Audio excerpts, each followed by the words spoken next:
Hey kids, this is Ivan. How you doing? I would love to take credit for this video in terms of the idea that spawned this video, but I'm really just kind of regurgitating what my friend Eloy, the Umbermancer, said, and maybe like adding a little bit of my own experience to it. But you know, he actually gave me fodder for two great videos in one speech, so I might do the other one as well. But I really have to give him the credit for this. And what he was talking about. Was the idea, like he was actually specifically talking about Legend of the Five Rings, the newer version that's put out by Fantasy Flight Games. There's a free dice app and all that kind of stuff, and he was looking at the quick start rules and what have you. And it's really cool, by the way, that Fantasy Flight Games actually relaunched or put out a lot of the other products. Like I never had the physical Star Wars dice, so I bought some of those the other day on Amazon. I only had one pack of Genesis dice, but I bought some other ones. And this video isn't about that, but that's really cool. So here, let me buy these things before they become unavailable again.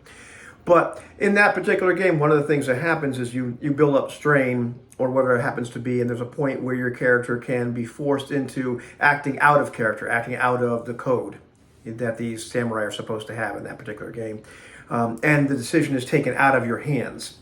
And we're talking about like mechanics like that. You know, that specific one, you know, things like, the Sanity mechanic in Call of Cthulhu, which I hopefully will be playing in not so long, probably about a half hour or less.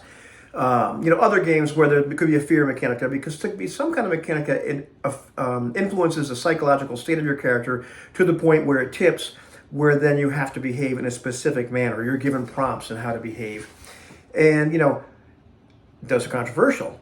But, we're talking about, Eloy especially was talking about this idea, and, it jived with what I was, my own experience. I know people that would prefer, given their druthers, to play their characters as stoic and stalwart and unmoving. And, not given to being moved by the various things, whether it's, your emotions or, your fear or whatever. And that might not always be on genre, right? I have other friends that would specifically make decisions to produce drama. As Eloy was talking about, this idea that it's contrived. The idea that you're deciding the character is going to behave a particular way. They're going to snap. They're going to act out of character. They're going to betray their code because this will create drama. Now that's a valid style of play. I'm not saying it's not. It's just not my preference. So I really like these games that have this mechanic where it eventually, forces you, and it's completely up to the dice at that point. It'll inform that, okay, your character is now in a particular mental state to the point where they cannot act like they normally would. And so now you're given a set of prompts to behave in a different manner. And so the decision is taken entirely out of your hands.